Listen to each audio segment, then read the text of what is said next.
അമ്മുമ്മയുടെ മക്കളെല്ലാം ഓടി വന്നേ. ഓണമായല്ലോ, എല്ലാവരും വലിയ ഉത്സാഹത്തിലാണല്ലേ? അത്തപ്പൂക്കളമൊക്കെ ഇട്ട് തുടങ്ങിയോ? ആഹാ, നന്നായിട്ട് എല്ലാവരും പൂക്കളമൊക്കെ ഇട്ട് കളിച്ച് രസിച്ച് അങ്ങനെ നടക്കുകയാണ്. അപ്പൂപ്പൻ്റെയും അമ്മൂമ്മയുടെയും വീട്ടിലൊക്കെ പോയി. എന്താ രസമല്ലേ ഓണത്തിന്. ഓണക്കോടിയെല്ലാം എടുത്തല്ലോ എല്ലാവർക്കും. എത്രണ്ണം വീതം കിട്ടി? ആഹാ, എല്ലാവരും സന്തോഷത്തിലാണ്. അമ്മൂമ്മ ഓണത്തെക്കുറിച്ചൊരു കഥ പറഞ്ഞു തരട്ടെ? പിന്നെ നമ്മുടെ മഹാബലിയെക്കുറിച്ച് എന്താ അറിയാം? നമ്മൾ മഹാബലിയെ സ്വീകരിക്കാനല്ലേ ഇതെല്ലാം ചെയ്യുന്നത്. അപ്പം അതിനെക്കുറിച്ച് പറഞ്ഞു തരട്ടെ? നമ്മുടെ വിഷ്ണുവിൻ്റെ ഭക്തനായിരുന്ന പ്രഹ്ലാദൻ്റെ കൊച്ചുമോനാണ് ആര്? നമ്മുടെ മഹാബലി.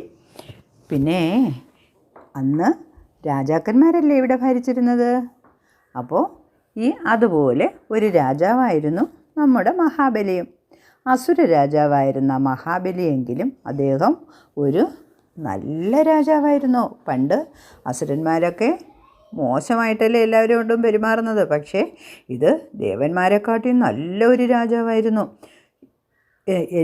മഹാബലി എന്നാൽ എന്താണ് അർത്ഥമെന്ന് മക്കൾക്കറിയാമോ? മഹാത്യാഗം ചെയ്യുന്നയാൾ.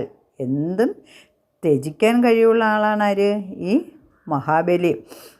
മറ്റുള്ളവർക്ക് വേണ്ടി അദ്ദേഹം എന്തും ചെയ്യും. അദ്ദേഹത്തെ നമ്മൾ എന്തും വിളിക്കും? മാവേലി എന്ന് വിളിക്കും. മാവേലിയുടെ കാലത്ത് എല്ലാ ആളുകൾക്കും മൃഗങ്ങൾക്കും എന്ന് വേണ്ട സസ്യജാലങ്ങൾക്ക് വരെ വളരെയധികം സന്തോഷമായിരുന്നു. അവിടെ ആർക്കെങ്കിലും എന്തെങ്കിലും ബുദ്ധിമുട്ടുണ്ടെങ്കിൽ ഉള്ളവർ ഇല്ലാത്തവർക്ക് കൊടുക്കും. എന്താ മക്കൾ കേട്ടിട്ടില്ലേ? മാവേലി നാടു വാണിടും കാലം മനുഷ്യരെല്ലാവരും ഒന്നുപോലെ. ഒരു പണക്കാരെന്നോ പാവങ്ങളെന്നോ ഉള്ള ഒരു വ്യത്യാസവും ഇല്ലായിരുന്നു. തൃക്കാക്കര ആസ്ഥാനമാക്കിയാണ് മഹാബലി നാട് ഭരിച്ചിരുന്നത്. വിഷ്ണു ഭഗവാന്റെ ഭക്തനായ പ്രഹ്ലാദൻ്റെ കൊച്ചുമോനാണ് മഹാബലി എന്ന് മുമ്പ് പറഞ്ഞല്ലോ. മഹാബലിയുടെ ഭരണത്തിൽ മറ്റു രാജാക്കന്മാർക്കും ദേവന്മാർക്കും വലിയ അസൂയായിരുന്നു. കാര്യമെന്തെന്നോ? ആർക്കും ദേവന്മാരെ വേണ്ട, എല്ലാവർക്കും മഹാബലിയെ സ്തുതിക്കുന്നു. ആളുകളുടെ നാവിൽ മഹാബലി രാജൻ ജയിക്കട്ടെ എന്ന് മാത്രമേ ഉള്ളൂ. എല്ലാവരും മഹാബലിയെ പുകഴ്ത്തുന്നത് കണ്ട് ദേവന്മാർക്ക് അസൂയയായി. കള്ളവും ചതിയും ഒന്നുമില്ലാത്ത നല്ല ഭരണമല്ലേ, ദേവന്മാർക്ക് സ്വർഗരാജ്യം കൈവിട്ടു പോകുമെന്നും അവർ വിചാരിച്ചു.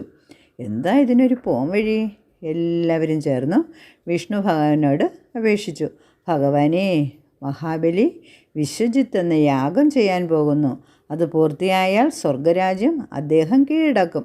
മാത്രമല്ല ജനങ്ങൾക്ക് അദ്ദേഹം വളരെ പ്രിയങ്കരനുമാണ്. അപ്പോൾ എന്ത് യാഗമാണ് നടത്താൻ പോകുന്നത്? വിശ്വജിത്ത് എന്ന യാഗമാണ് നടത്തുന്നത്. വിഷ്ണു ഭഗവാന് ദേവന്മാരുടെ അപേക്ഷ നിരസിക്കാൻ കഴിഞ്ഞില്ല. അദ്ദേഹം ഒരു ബ്രാഹ്മണ ബാലൻ്റെ വേഷത്തിൽ ഭൂമിയിലേക്ക് പോയി. അവിടെ മാവേലി ബാലനെ യാഗശാലയിലേക്ക് സ്വാഗതം ചെയ്തു. ഭക്ഷണം കഴിക്കാൻ ക്ഷണിച്ചു. എന്താ തേജസ്സാണ് ഈ ബാലന്, എന്ത് രസമാണ് ഈ ബാലൻ, വരൂ മകനെ എന്ന് പറഞ്ഞിട്ട് ബാലനെ കൊണ്ട് ക്ഷണിച്ച് അകത്തേക്ക് കൂട്ടിക്കൊണ്ടുപോയി. അപ്പോൾ ബാലൻ പറഞ്ഞു, എന്താ, എനിക്കിരുന്ന് പ്രാർത്ഥിക്കാൻ 3 അടി മണ്ണ് വേണമെന്ന് അപേക്ഷിച്ചു. അയ്യോ, 3 അടി മണ്ണ് മാത്രം മതിയോ? അവിടത്തേക്ക് ആവശ്യമുള്ള എന്തും ഞാൻ തരാം, എനിക്ക് വേറൊന്നും വേണ്ടല്ലോ, 3 അടി മണ്ണ് മാത്രം മതി. ഈ സമയം അസുരന്മാരുടെ ഗുരു ആരാ? ശുക്രാചാര്യനല്ലേ, അവിടെ എത്തി. അദ്ദേഹത്തോട് മഹാബലി പറഞ്ഞു, ഈ ബാലന് എൻ്റെ ദാനശീലത്തെക്കുറിച്ചൊന്നും അറിയില്ല. കാരണം എന്താ, മഹാബലി ചോദിക്കുന്നത് എന്ത് കൊടുക്കും, അത്ര ദാനശീലനാണ്. അവന് ആകെ 3 അടി മണ്ണ് മതിയെന്നാണ് പറയുന്നത്. ഗുരു ആ ബാലൻ്റെ മുഖത്ത് നോക്കിയിട്ട് പറഞ്ഞു, അരുത് മഹാരാജൻ, ഇതിൽ ഒരു ചതിയുണ്ട്. ഇത് വെറുമൊരു ബാലനല്ല, മഹാബലി മഹാവിഷ്ണുവിൻ്റെ വാമന രൂപമാണ്. ഇതിൽ ചതിയുണ്ട് മഹാരാജൻ എന്ന് പറഞ്ഞു. ഈ ബാലൻ എന്ത് ചെയ്യാനാണ്? അവൻ ആവശ്യപ്പെടുന്ന സ്ഥലത്ത് 3 അടി അളന്നു കൊടുക്കൂ. ബാലൻ പറഞ്ഞു, അരുത് മഹാരാജൻ, എൻ്റെ പാദം കൊണ്ട് 3 അടി മണ്ണ് ഞാൻ തന്നെ അളന്നെടുത്തു കൊള്ളാം. ശരി, അങ്ങനെയാകട്ടെ. ഉടനെ ബാലൻ വളരെ വലുതായി അങ്ങ് മാറി. എല്ലാവരും ആശ്ചര്യത്തോടു കൂടി ഇങ്ങനെ നോക്കി നിൽക്കുകയാണ്. ആകാശത്തോളം വലുതായി. ആദ്യത്തെ കാൽപാദം വെച്ചിട്ട് എന്ത് ചെയ്തു? സ്വർഗവും രണ്ടാമത്തെ അടി കൊണ്ട് ഭൂമിയും പാതാളവും അളന്നു. മൂന്നാമത്തെ കാൽപാദം വയ്ക്കാൻ സ്ഥലമില്ലാതെ നിന്നപ്പോൾ എൻ്റെ തലയിൽ വെച്ചുകൊള്ളാൻ മഹാബലി പറഞ്ഞു. എന്നിട്ട് മഹാബലി ഒരു കാര്യം കൂടി ചോദിച്ചു. എന്താണ്? എനിക്കെൻ്റെ പ്രജകളെ വളരെ ഇഷ്ടമാണ്. അവരെ വന്നു കാണാൻ എനിക്ക് വർഷത്തിലൊരിക്കൽ അനുവാദം തരണം. ശരി, ചിങ്ങമാസത്തിലെ തിരുവോണ നാളിൽ അങ്ങയുടെ പ്രജകളെ വന്ന് കണ്ടുകൊള്ളുക എന്ന് പറഞ്ഞ് മൂന്നാമത്തെ അടിയും അളന്നു. അങ്ങനെ മഹാബലിയെ വരവേൽക്കാനായിട്ടാണ് നമ്മൾ ചിങ്ങമാസത്തിലെ അത്തം മുതൽ പൂക്കളമിട്ടും ആഘോഷിച്ചും സദ്യ ഒരുക്കിയും നമ്മൾ മഹാബലിയെ സ്വീകരിക്കുന്നതിന് വേണ്ടി എല്ലാവരും വളരെ ഉത്സാഹത്തിലാണ്.